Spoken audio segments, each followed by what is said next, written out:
At 08:14 hours on August 7, 1942, Flight Petty Officer Saburo Sakai climbed into the cockpit of his Mitsubishi, a 6M0 at Rabaul, New Britain, preparing for a mission that would shatter everything he believed about his enemy. The tropical heat was already oppressive, the air thick with humidity and the smell of aviation fuel. Sakai had performed his pre-flight checks with the meticulous care that had kept him alive through years of combat. He checked his control surfaces, tested the movement of his stick, confirmed the ammunition loads in his two 20mm cannons and pair of 7.7mm machine guns. Everything was perfect, as it always was. Sakai was 25 years old, a veteran of combat over China, the Philippines and the Dutch East Indies. He had already shot down dozens of Allied aircraft. His hands were steady, his confidence absolute. He came from samurai lineage, his ancestors having fought in Japan's wars for centuries. The warrior code of Bushido ran through his veins. The Americans, he had been told, were soft, decadent, incapable of standing against the warrior spirit of Japan. They were a nation of merchants and pleasure seekers, lacking the discipline and fortitude that defined true fighting men. That morning he would discover how catastrophically wrong that assessment was. The mission was to intercept American forces landing on an island called Guadalcanal. Word had reached Rabaul that morning of a massive American amphibious operation, the first major offensive action by the United States since the war began. Sakai and his fellow pilots of the Tainan Air Group had been scrambled to attack the landing force and provide cover for Japanese bombers striking the American fleet. It would be the first time Sakai faced American Navy pilots in combat. He had fought American Army pilots over the Philippines and found them brave but outmatched by superior Japanese aircraft and tactics. Navy. Pilots, he had heard, were different. They were supposed to be the best the Americans had, trained specifically for carrier operations, the elite of their air service. His squadron commander, Lieutenant Junichi Sasai, gathered the pilots before takeoff. The morning sun cast long shadows across the packed earth of the airfield as the aviators stood in formation. "Be careful," Sasai warned. "These are regular American Navy fighters, not Army planes. This is the first time we will be meeting them. They are probably the best opponents we will face. Never lose sight of my plane." Sasai's brother-in-law, Lieutenant Commander Yoshio Toshiro, was a flying boat officer stationed at Tulagi, directly in the path of the American landing. His fate was already sealed, though they did not know it yet. Within hours, American forces would overwhelm the Japanese garrison there. Sakai climbed into his cockpit, pulled the canopy closed, and began his takeoff roll. The Zero lifted off the runway and climbed into the morning sky, joining formation with the other fighters. Below, the green jungle of New Britain stretched to the horizon. Ahead lay 600 miles of open ocean, and an enemy that would prove far more formidable than any Japanese pilot had been led to believe. What happened over the next several hours would mark the beginning of a profound transformation in how Japanese pilots understood their American adversaries. A transformation that would unfold across 3 brutal years of Pacific warfare, one dogfight at a time. The beliefs that Japanese pilots carried into World War II did not emerge from thin air. They were the product of decades of deliberate cultivation, a carefully constructed worldview that placed Japan at the center of a racial and spiritual hierarchy that military leaders believed would guarantee victory against any Western power. Japanese military doctrine in 1941 rested on a concept called Yamato Damashi, the Japanese spirit. This was not merely patriotism. It was a quasi-religious belief that Japanese soldiers possessed an innate spiritual superiority that would overcome any material disadvantage. Spirit would triumph over steel. Will would defeat technology. The divine essence of the Japanese race, descended from the sun goddess Amaterasu herself, made victory inevitable against spiritually inferior opponents.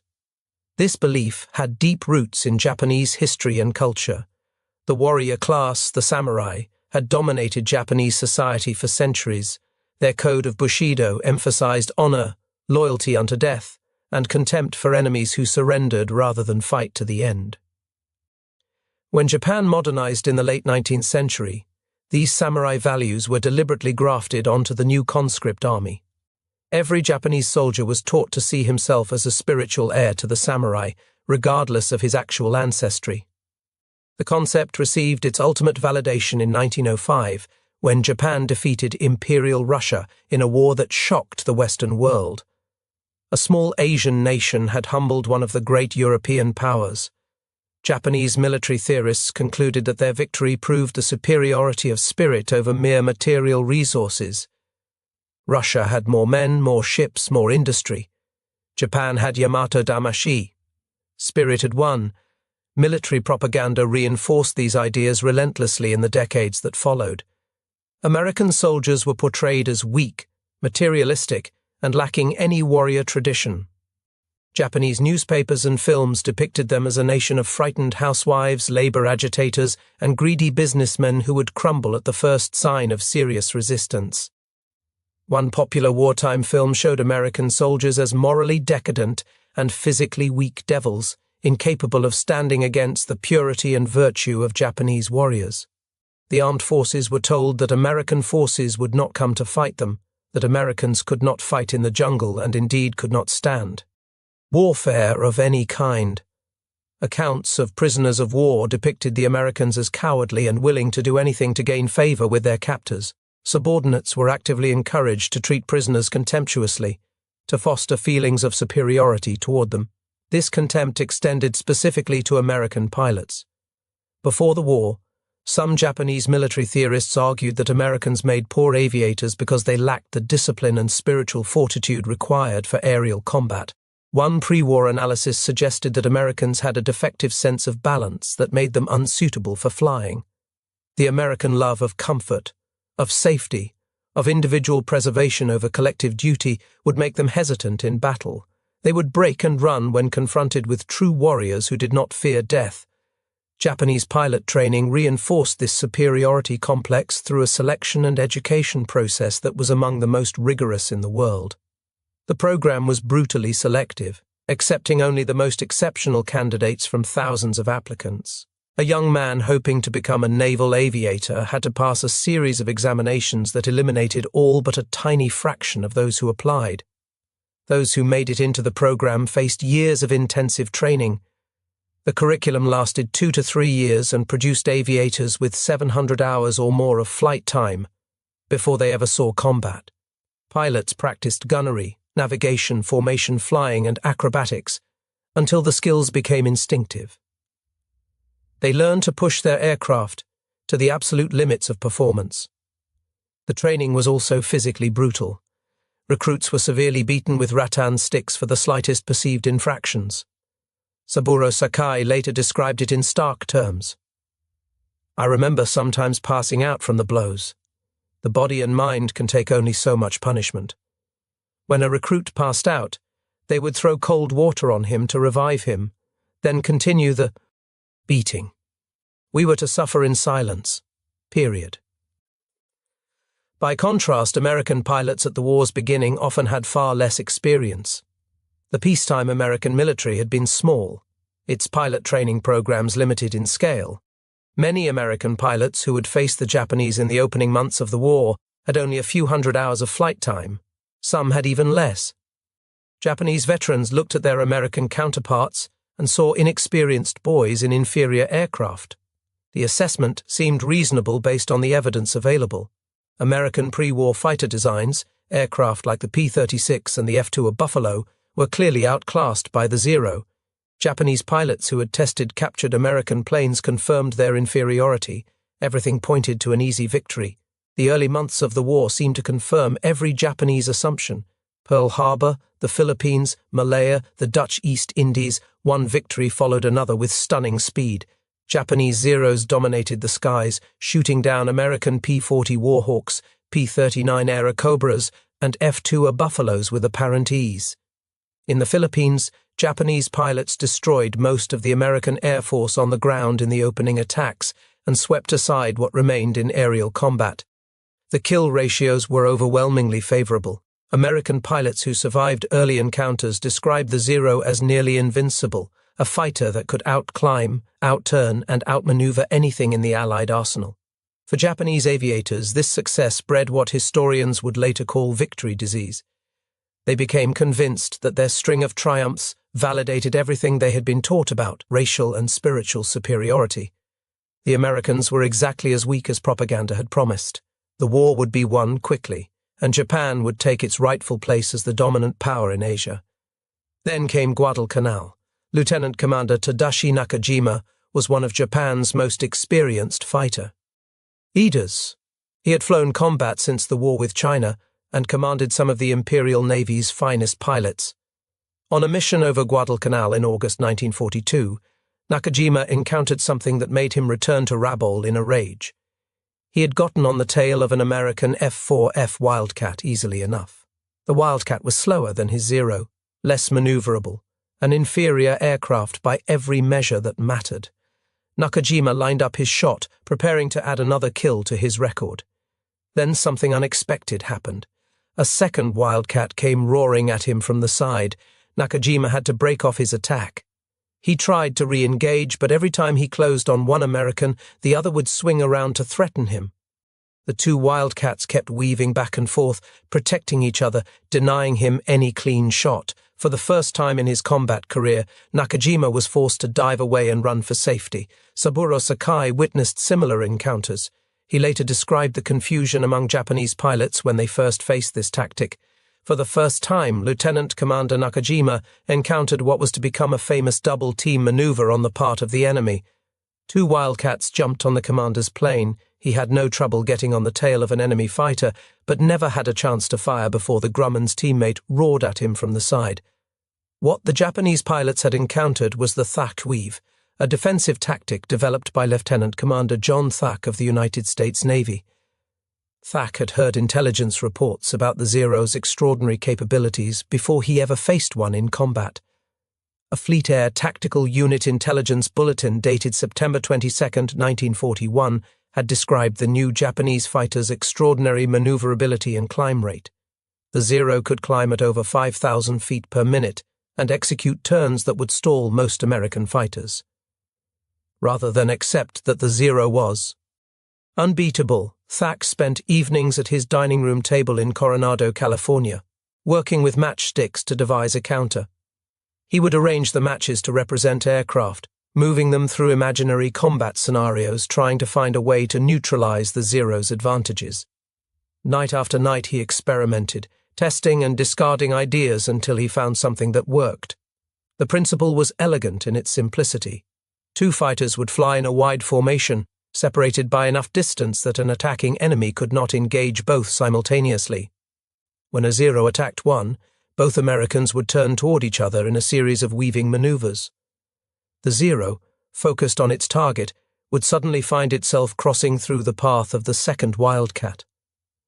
The Japanese pilot had to either break off his attack or risk being shot down from an unexpected angle.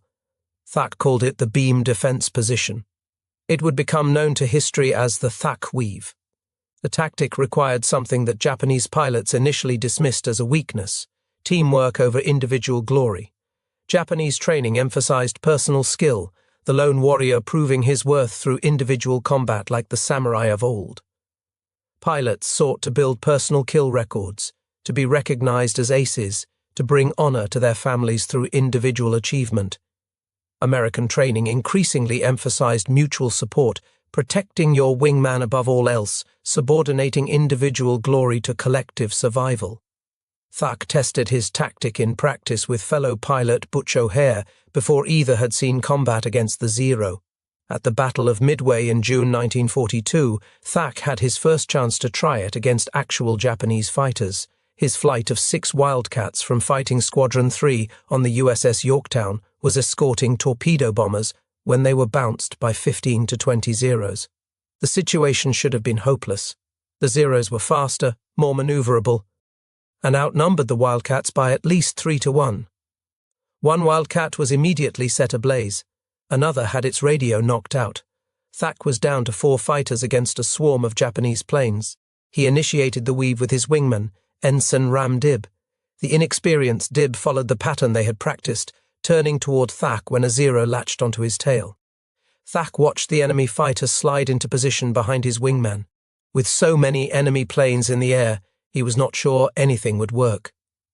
Then the Zero followed Dib through his turn, exactly as Thach had predicted. Thach found himself nose-on to the Japanese fighter, its belly exposed as it concentrated on Dib. He pressed the trigger and held it down. The Zero burst into flames. The pattern repeated throughout the engagement. Zeros that had expected easy kills found themselves caught in crossing fire. The Weave frustrated their attacks, denying them the clean shots they were accustomed to achieving against isolated American fighters. The tactic could not win the battle outright, but it could save lives. Sakai himself came to recognize this difference. In a post-war interview, he acknowledged what he had witnessed.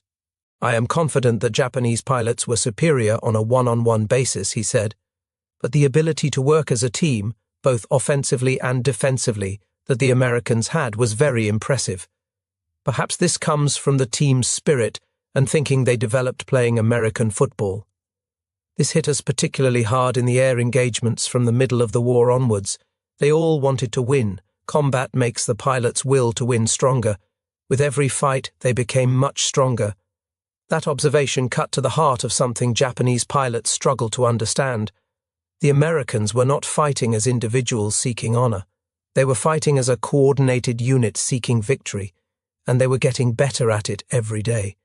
On the same day Nakajima raged back to Rabaul, Saburo Sakai had his own encounter that would haunt him for years. The sky over Guadalcanal was chaos. Japanese bombers were making their runs on the American fleet, while Zeros tangled with defending fighters. Smoke rose from burning ships in the harbor below. The sound of gunfire crackled across the radio frequencies. Sakai had already scored hits on several enemy aircraft when he spotted what he thought was a formation of American fighters. He counted 8 aircraft flying in formation, their distinctive silhouette suggesting F6F Wildcats. Easy prey for an experienced Zero pilot who caught them from behind. Sakai banked his Zero and moved to attack, climbing slightly to gain a height advantage before diving on the unsuspecting Americans. As he closed, he realized his mistake. The aircraft were not Wildcats. They were SBD Dauntless dive bombers, each with a rear gunner armed with twin 30-caliber machine guns specifically designed to fend off attacking fighters. Sakai had flown directly into a hornet's nest. The Dauntless gunners opened fire simultaneously. A storm of 30-caliber bullets tore into Sakai's cockpit. The noise was overwhelming, metal striking metal, the crack of rounds passing through the canopy. Sakai felt impacts all around him. One round struck him in the head. The bullet destroyed his goggles, creased his skull, and exited through his forehead. The impact blinded him instantly in his right eye and left him unable to see from his left due to blood pouring into it. Half his body went numb with paralysis as the nerves were damaged. His Zero, suddenly unpiloted, rolled into a dive toward the ocean far below. The pain was indescribable. Sakai later compared it to having his head split open with an axe. He could not see, could not move properly, could barely think through the agony. Blood covered his face and filled his mouth. The altimeter was unwinding rapidly as his plane dove toward the water. By any reasonable measure, Sakai should have died. The wound was catastrophic, the kind that kills instantly or leaves a pilot too incapacitated to do anything but crash. He was hundreds of miles from base over open ocean, surrounded by enemy aircraft, flying a damaged plane with failing systems. Most pilots would have simply crashed into the sea. Many would have been unconscious before they hit the water. Sakai did not give up. Fighting through waves of agony and disorientation, he regained partial control of his aircraft. His right hand still worked, and he could feel the stick. He pulled back, arresting the dive just above the wave tops. The Zero leveled out, skimming the ocean's surface. He could not see to navigate. He could barely remain conscious. But he knew the rough direction back to Rabaul, and he knew that if he flew long enough in that direction he might find land. He set his heading by dead reckoning, pointed his battered Zero southwest, and began the longest flight of his life. For 4 hours and 47 minutes, Sakai flew his damaged fighter 640 miles across open ocean. He fought to stay awake, biting his lip until it bled, slapping himself with his working hand, doing anything to keep from passing out. The blood in his left eye occasionally cleared enough for him to glimpse his instruments before more blood obscured them again. Several times he considered giving up. The pain was unbearable. The distance seemed impossible. He was dying and he knew it.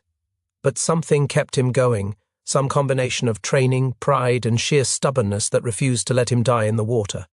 When he finally reached Rabaul, he nearly crashed into a line of parked aircraft. He circled the field 4 times, his fuel gauge reading empty, trying to line up an approach with one barely functional eye. On his second attempt, he managed to put his Zero down on the runway. Ground crews rushed to his aircraft, horrified by what they saw. Sakai's face was a mask of blood. His canopy was shot through with holes. The plane itself was riddled with damage that should have sent it tumbling into the sea. But Sakai was not finished. After landing, he refused medical treatment until he had made his formal mission report to his commanding officer. He struggled out of his cockpit, stood at attention despite his wounds, and delivered his report with military precision. Only then did he allow medics to take him.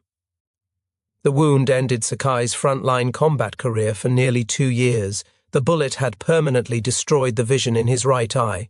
The left eye, though eventually recovering, would never be quite the same.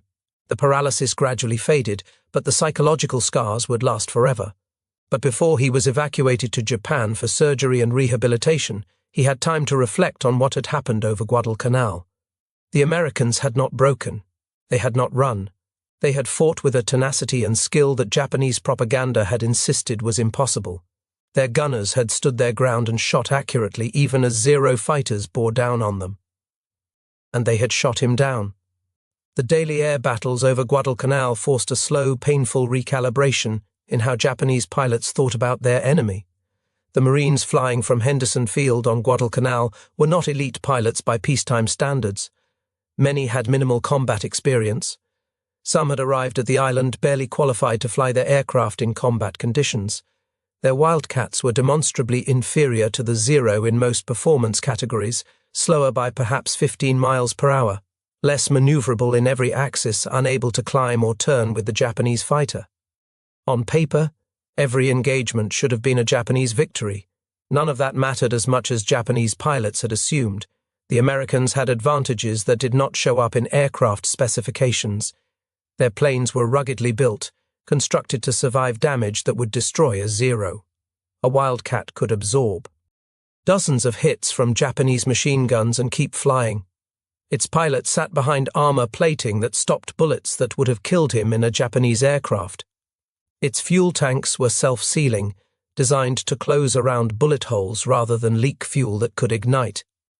Japanese designers had sacrificed all of that for performance, making the Zero light and agile but terribly vulnerable to enemy fire. A single well-placed burst from a Wildcat's .650 caliber machine guns could send a Zero spiraling down in flames. The Japanese pilot had no armor to protect him, no self-sealing tanks to prevent a fire.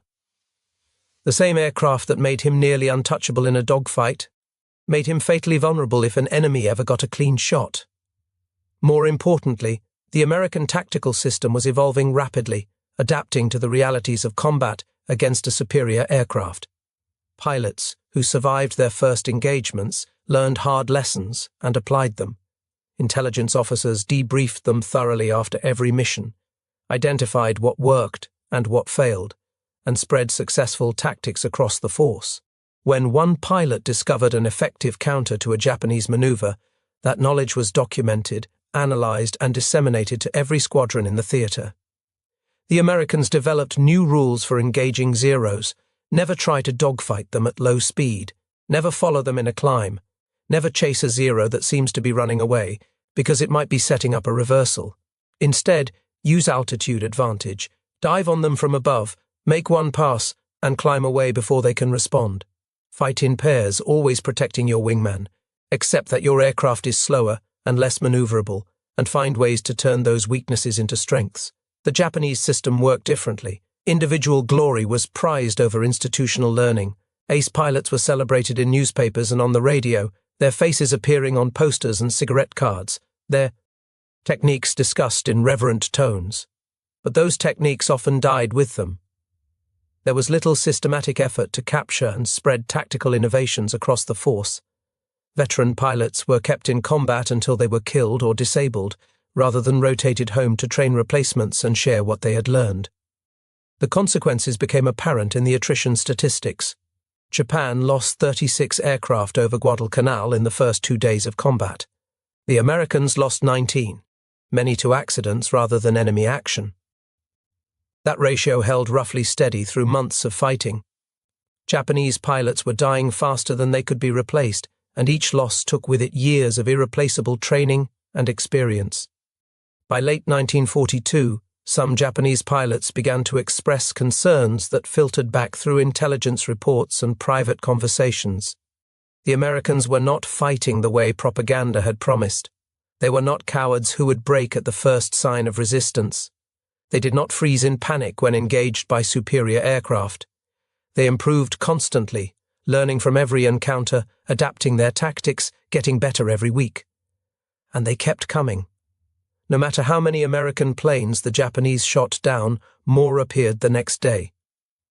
The supply seemed inexhaustible, an endless stream of aircraft and pilots from bases that Japanese bombers could not reach. The Americans were fighting a war of attrition, and Japan was losing. The transformation accelerated when the Americans introduced new aircraft designed specifically to counter Japanese advantages. In September 1943, a new fighter appeared over the Pacific, the Grumman F6F Hellcat. It was everything the Zero was not: big, heavy, armored, with a 2,000 horsepower engine that gave it speed and climb rate the Zero could not match. Japanese pilots called it a rude awakening.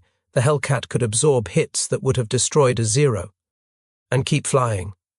It could dive away from any engagement with speed the Zero could not match. It carried 6 50 caliber machine guns capable of tearing apart the lightly built Japanese fighters with a 2-second burst. Most devastatingly, the Hellcat was easy to fly. The Americans could train pilots quickly in it and put them into combat with reasonable confidence. They would survive long enough to learn. The Zero demanded years of training to master. The Hellcat demanded months. The F4U Corsair arrived around the same time, another powerful fighter that overmatched Japanese aircraft. Marine and Navy squadrons equipped with these new planes began achieving kill ratios that would have been unthinkable a year earlier. Where the Guadalcanal fighting had been roughly even, engagements in 1943 increasingly became one-sided American victories. Japanese veterans noticed the change immediately. The tactics that had worked against Wildcats failed against Hellcats. The Americans would not engage in turning fights where the Zero might have an advantage. They made high-speed passes from altitude, fired and dove away before Japanese pilots could respond. They fought as pairs and flights, covering each other, never allowing themselves to be isolated. Sakai, who returned to limited duty in 1944 after his wounds partially healed, found a different war than the one he had left. Putting a kid with only about 20 hours flight time into a plane and telling him to take on American pilots in Hellcats and Corsairs is just as much a suicidal tactic as being a kamikaze, he later said. We figured that if they are going to die anyway, the kamikaze attack will probably cause more damage to the enemy for the same price in lives. That was the brutal calculus Japanese command had reached. They could no longer win conventional air battles. The only option was to trade lives directly for ships. The catastrophic Japanese pilot losses could be traced to a fundamental strategic miscalculation the Japanese leadership never corrected. A failure so profound that it determined the outcome of the Pacific Air War more than any single battle. Japan had entered the war with approximately 6,000 trained pilots, of whom about 900 were considered experts capable of the most demanding combat missions. This was a force built for a short, decisive conflict, the kind of war Japan had fought against China and Russia. Japanese planners expected to win quickly, to knock America out of the war with a devastating opening blow before its industrial might could be mobilized. The entire strategy depended on American willingness to negotiate after suffering initial defeats. When that did not happen, when America responded to Pearl Harbor with determination rather than despair, the pilot shortage became critical. The problem was structural, built into the very foundations of how Japan approached military aviation. Japanese pilot training had been designed to produce an elite force, small in number but exceptional in quality, The rigorous selection process eliminated all but the most talented candidates. The lengthy training program, lasting years rather than months, produced superb aviators but could not scale up to meet wartime demands. American pilot training expanded massively after Pearl Harbor, growing from a modest peacetime program to an industrial-scale operation. The United States eventually trained nearly 200,000 pilots during the war, drawing from a civilian population that already had widespread exposure to automobiles, motorcycles, and mechanical systems. American teenagers had grown up tinkering with engines. Many had driven cars or trucks. Some had even flown civilian aircraft before enlisting. This mechanical familiarity provided a foundation that Japanese recruits often lacked. American flight schools operated around the clock, processing wave after wave of candidates through standardized training programs. The curriculum was efficient, designed to produce competent combat pilots as quickly as possible without sacrificing essential skills. Primary training took 10 weeks. Intermediate training added 11 more. Advanced training for fighter pilots took another 6 weeks, followed by operational training with combat units. The training pipeline never stopped flowing. Every month, hundreds of new pilots graduated and shipped out to operational squadrons. Every month, experienced pilots rotated home from combat zones to serve as instructors, passing their hard-won knowledge to the next generation. The system was designed for a long war of attrition, exactly the kind of war Japan could not afford to fight. Japan graduated only 46,000 pilots during the entire war, less than a quarter of the American total. Nearly half of those came in 1944, rushed through abbreviated programs that produced aviators with dangerously inadequate skills. The rigorous selection and training that had made Japanese pilots the best in the world at the war's beginning was abandoned out of necessity. There was simply no time to train pilots properly when replacements were needed immediately. By early 1945, Japanese Navy pilots were graduating with as little as 40 hours of flight time. Some had never fired their guns in practice. A few had never made a carrier landing until they were assigned to a combat unit. Their American opponents had at least 525 hours of flight time before they ever saw combat, with extensive training in gunnery, navigation, and formation tactics. The experienced veterans who had dominated the early war were systematically destroyed through attrition. Unlike the Americans, Japan did not rotate successful pilots home to train replacements. They flew until they died. The combat experience that took years to accumulate vanished in seconds when an ace was shot down. Japanese commanders recognized the problem but could not solve it. Every experienced pilot lost represented years of investment that could not be replaced. But withdrawing veterans from combat to serve as instructors would weaken frontline squadrons at critical moments. The Japanese chose to keep their best pilots fighting, gambling that their skill would offset American numerical advantages. The gamble failed. One by one, Japan's aces fell. Hiroyoshi Nishizawa, considered by many the greatest Japanese fighter pilot of the war, was killed when his transport plane was shot down in October 1944. He had survived 4 years of combat only to die as a passenger. Tetsuo Iwamoto, credited with over 80 victories, was wounded and sidelined. The roster of experienced pilots grew shorter with each passing month. The Americans faced casualties too, but their system was designed to absorb losses. When an American squadron lost pilots, replacements arrived within weeks, trained to a consistent standard, ready to integrate into existing formations. When a Japanese squadron lost pilots, the replacements were often barely qualified to fly, let alone fight against experienced opponents. Admiral Jisaburo Ozawa recognized the problem when he assembled Japan's remaining carrier strength for what would become the Battle of the Philippine Sea in June 1944. His pilots were largely inexperienced, products of the truncated training programs that had replaced the rigorous pre-war system. Many had never made a carrier landing. Some had never dropped a torpedo. A few had barely mastered basic formation flying. Ozawa hoped that land-based aircraft from Guam and other islands would supplement his weakness. His strategy depended on using the longer range of Japanese aircraft to strike the Americans before American planes could reach his carriers. He would launch his strikes from outside American range, recover his planes on Guam to refuel and rearm, then launch again. The mathematics seemed promising on paper. But Ozawa did not know that American submarines had been tracking his fleet since it left anchorage. He did not know that American codebreakers had revealed his plan. And he did not know just how badly outclassed his pilots were about to be. What followed became known to American pilots as the Great Marianas Turkey Shoot. On June 19, 1944, Ozawa launched his first strike wave shortly after dawn. 200 raid planes, including Zero fighters, D-4Y Judy dive bombers, and B-6N Jill torpedo bombers, formed up over the Japanese fleet and headed toward the American task force approximately 300 miles away. American radar operators detected the incoming strike at extreme range, over 150 miles out.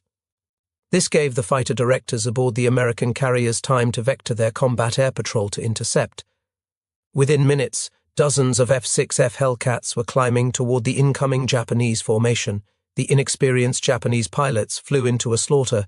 Trained to attack aggressively, they charged in small, uncoordinated groups, rather than forming up for a mass assault that might have overwhelmed the American defenses. They came in at predictable altitudes, following doctrines that had worked against weaker opponents but proved suicidal against prepared defenses.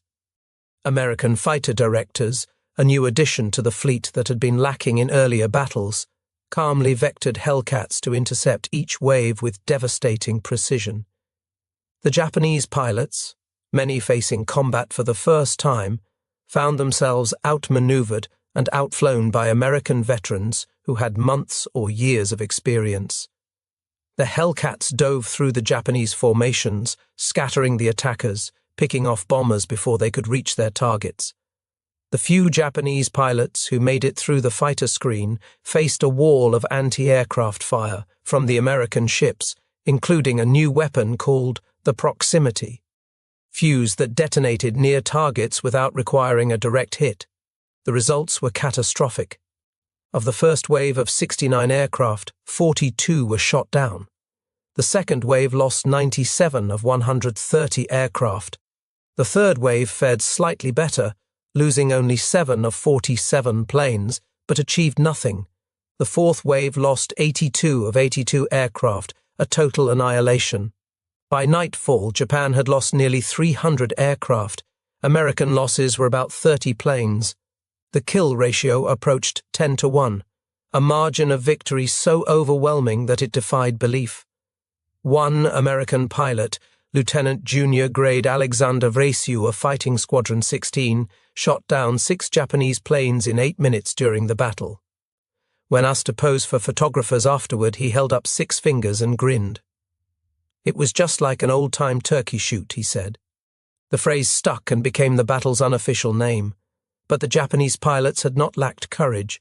They pressed their attacks despite catastrophic losses. They flew into walls of anti-aircraft fire that shredded their formations. They died by the hundreds trying to reach the American fleet. Many of those who reached striking distance released their weapons too early or at poor angles, the errors of inexperience compounded by the chaos of combat. What they lacked was skill, experience, and aircraft that could match their opponents. The pre-war Japanese pilot, with his 700 hours of training and years of combat experience, would have been a formidable opponent in any era. The 1944 Japanese pilot, with perhaps 100 hours of flight time and no combat experience, was simply outmatched. American submarines added to the destruction. The USS Albacore torpedoed Ozawa's flagship, the carrier Taiho, the newest and largest carrier in the Japanese fleet. Inexperienced damage control crews failed to contain the resulting fuel vapor leak. 6 hours later, a massive explosion ripped the ship apart. 1,500 men died. The USS Kavala found the carrier Shokaku, one of the 6 carriers that had attacked Pearl Harbor nearly 3 years earlier. 3 torpedoes struck home. Fires raged out of control, reached the aviation fuel storage, and detonated the bomb magazines. The Shokaku went down with over 1,200 men. By the time the battle ended, Japan had lost 3 aircraft carriers and nearly 600 aircraft, along with hundreds of irreplaceable pilots. The American fleet had lost 123 aircraft, mostly in the desperate long-range strike on the second day, when planes ran out of fuel returning to their carriers. But most of those American pilots were rescued from the water. Japan had lost nearly everything. The defeat shattered Japan's naval aviation as a fighting force. The carriers that survived had no trained pilots to fly from their decks. Within months, many of those same ships would serve as decoys, empty platforms meant to draw American attention while the remnants of Japan's surface fleet made a desperate attack at Leyte Gulf. The pilots who survived the Marianas disaster found themselves facing an impossible situation. They could no longer win in conventional combat. The Americans had better planes, better pilots, and seemingly inexhaustible numbers. Every month, more carriers joined the American fleet. Every month, more Hellcats and Corsairs rolled off assembly lines. Japanese command responded with the kamikaze. Vice Admiral Takejiro Onishi organized the first official special attack units in October 1944. The concept was straightforward. Since Japanese pilots could not survive long enough to make multiple attacks, they would make one final attack count. They would crash their bomb-laden aircraft directly into American ships. The decision represented the complete inversion of everything Japanese pilots had believed at the war's beginning. They had entered the conflict confident in their superiority, certain that their skill would prevail. Now they were being asked to die not because they were better than the Americans, but because they were not. Sakai was among the veterans who viewed the strategy with barely concealed disgust. "All that stuff you read about dying for the Emperor, Banzai, that is all crap," he said later. There was not one kamikaze pilot or soldier out there who was thinking anything about the Emperor when they were facing death. They were thinking about their mother and their family, just like anybody else. The reason those final letters home that they wrote are so filled with Emperor glorification stuff is because they knew the censors would read them, and because they simply wanted to try to make their parents proud. The kamikaze attacks killed over 7,000 American sailors and damaged or sank dozens of ships. But they did not turn the tide. American damage control teams learned to save ships that would have been lost earlier in the war. Combat air patrols shot down most attackers before they could reach their targets. The attacks did accomplish one thing. They demonstrated to the Americans that Japanese pilots, however outmatched, would not surrender. They would fight to the death. That realization shaped American planning for the invasion of Japan's home islands. Military planners estimated that an invasion of Japan would cost hundreds of thousands of American casualties, in part because they expected the same fanatical resistance that kamikaze pilots had shown. This calculation contributed to the decision to use atomic weapons rather than attempt a conventional invasion. The war ended on August 15, 1945, with Japan's surrender. In the years that followed, Japanese veterans grappled with what they had experienced. The beliefs they had carried into war, the certainty of Japanese superiority, the contempt for American fighting ability, all of it had been proven catastrophically wrong. Some veterans, like Sakai, became advocates for reconciliation. After the war, Sakai retired from the Navy and became a Buddhist acolyte, vowing never to kill anything that lived, even a mosquito. He met with American veterans, including some he had fought against. In 1970, he attended a meeting of the American Fighter Aces Association in San Diego. A P-51 Mustang pilot approached him through an interpreter. "Please tell Saburo that I read his book twice," the American said. "The feelings that he described were the same that I felt in combat. I am glad that we can share that understanding." Sakai accepted the reconciliation with characteristic honesty about what he had learned. After riding in a P-51 Mustang years after the war, he admitted that his beloved Zero was no longer number one with him. The Mustang could do things the Zero never could. It was, he acknowledged, a superior aircraft. That admission would have been unthinkable in 1941, when Japanese pilots believed their spirit would overcome any material disadvantage. The war had taught them otherwise. It had taught them that the Americans they had dismissed as soft and decadent would fight with skill, courage, and relentless determination. Takeshi Maeda, a pilot who had launched torpedoes at Pearl Harbor, became one of the most dedicated advocates for reconciliation between Japan and America. He returned to Hawaii multiple times, spoke at memorial ceremonies, and developed close friendships with American veterans who had been on the ships he attacked. "War is between countries," he explained. "It has nothing to do with us as individuals. We have no quarrel. So when the war ends, of course you should make up." In 2006, Maeda participated in a handshake reconciliation service with John Rauschkolb, a Navy signalman who had been aboard the USS West Virginia when Maeda's torpedo helped sink it. Rauschkolb had to swim under burning fuel while Japanese planes strafed the water around him. Yet decades later, he told reporters, "I have never held anything against them. They were doing their job. I was doing my job. We were military. They were taking orders. I was taking orders." That capacity for mutual respect, forged in the crucible of combat and preserved through decades of peace, stands as one of the war's most remarkable legacies. Saburo Sakai died on September 22, 2000, at age 84. He was attending a formal dinner at Atsugi Naval Air Station as a guest of the United States Navy when he collapsed from a heart attack.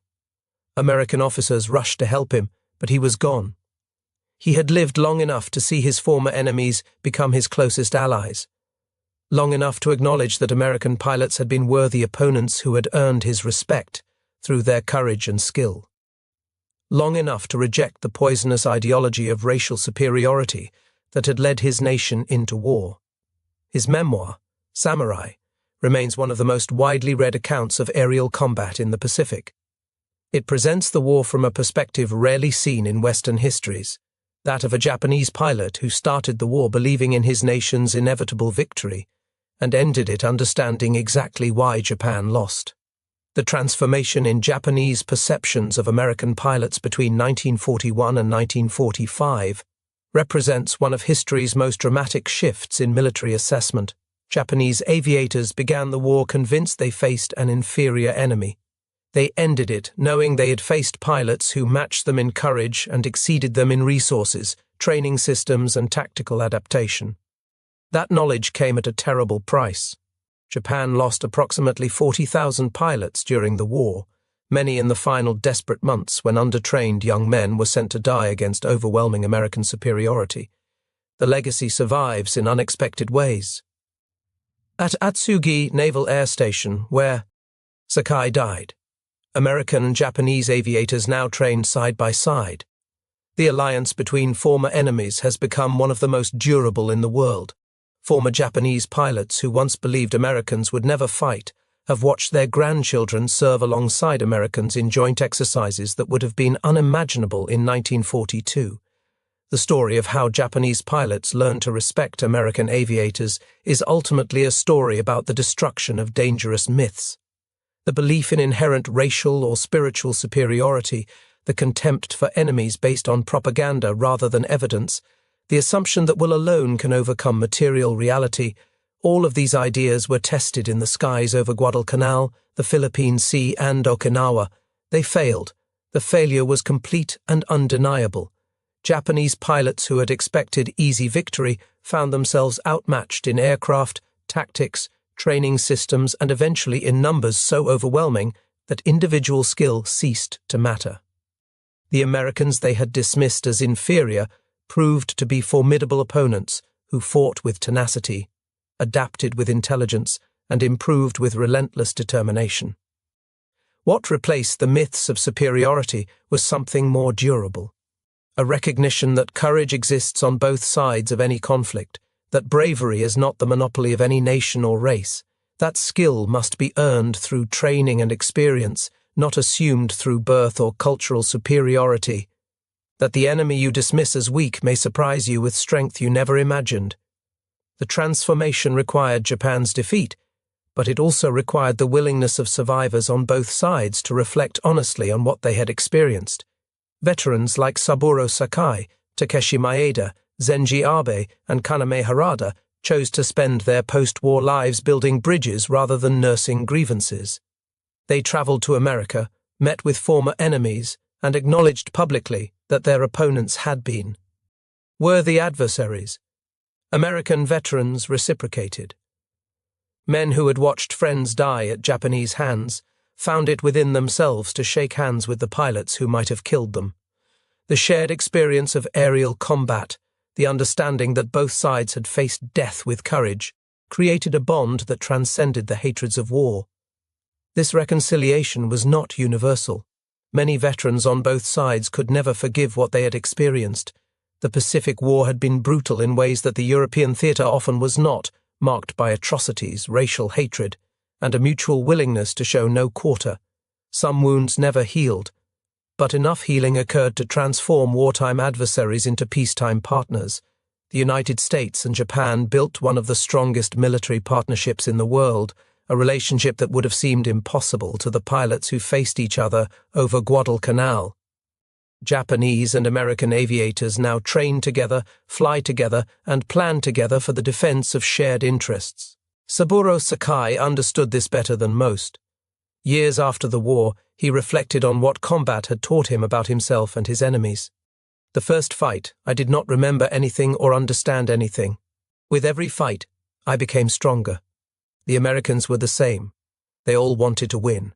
Combat makes the pilot's will to win stronger. In the end, they were not so different. The Japanese pilot who had expected easy victory and the American pilots who refused to give him one.